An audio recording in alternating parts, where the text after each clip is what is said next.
Ito Lodi yung paa ng dipedal na panahe nung araw ano. May mga iba-ibang klase yan, pero ito yung pinakamura, pinaka-budget meal.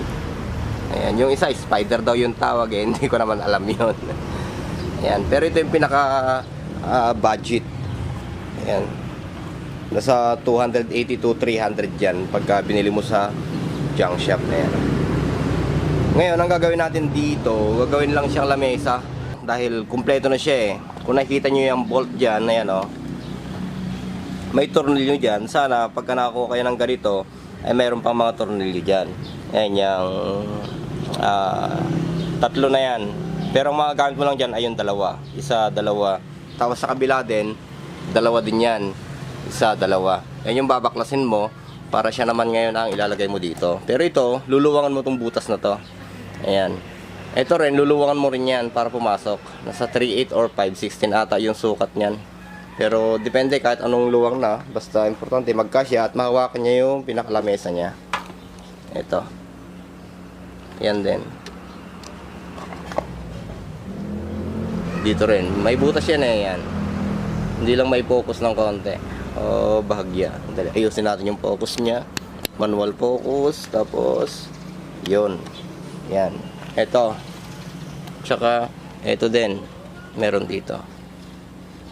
Importante lang dyan, meron ka lang gagamitin na plywood o kahit ano pa man ang ilalagay mo, kahit DIY din, yung hindi na nagagamit. Ito, yung gamit ng video okay ito na sira na. Ayan o. Yung latagan ng TV, yan yung ipapatong natin dyan. Okay naman yan eh. Kung susukatin natin siguro, naglalaro lang siya ng 18 inches. Tapos, nasa 27. Ayan o. Okay na yan. Mahaluan na rin yan. Kung dalawang tao yung kakain, pwede na rin. Sa fast food nga, mas halos ganito lang eh. Okay? Ngayon, ang gagawin mo siya, ayan. Siyempre, babaklasin mo muna itong mga to. Ayan o. Yan.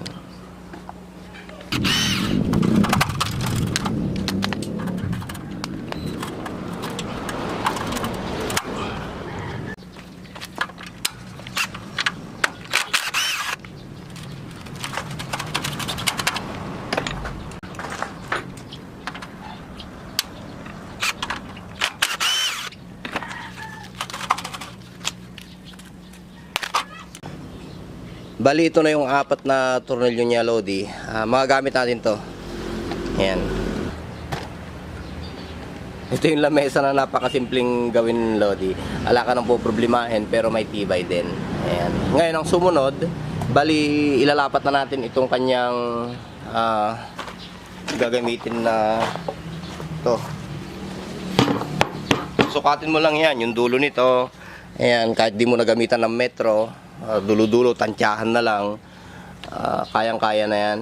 Tapos i-guide mo na lang kung ano yung bubutasan mo.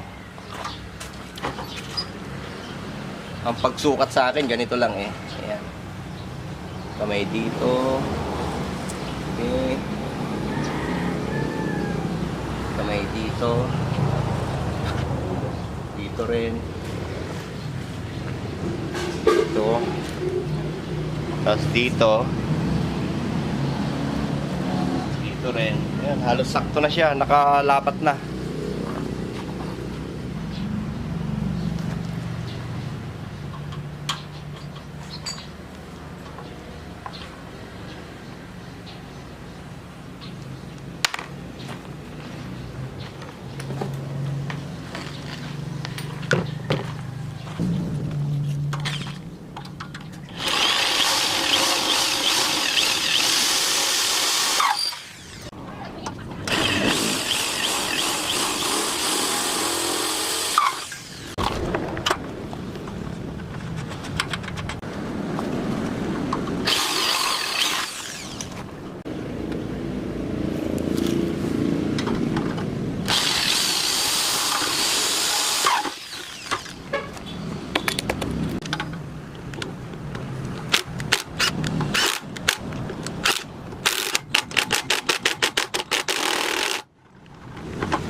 Ngayon Lodi ay okay na yung ating lamesa. Sa mga hindi masisilan ay okay na to. Pero maganda to.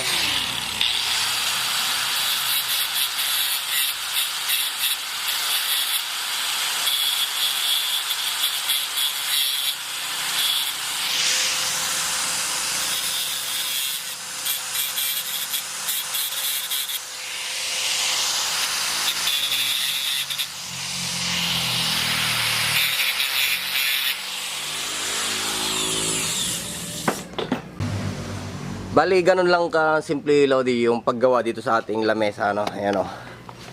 Ayan, ito, hugasan na lang to. Naka-formicas naman to eh. Ayan. Ito siguro, patakan na lang to ng glue sa gilid-gilid niya para hindi tuluyang mabasag yung formicas. Ito, medyo may nabasag tayo eh. Ayan o. Pero walang problema yan. Ditikitan lang yan ng glue. Ayan. Dito rin, ayan o. Yung gilid niya.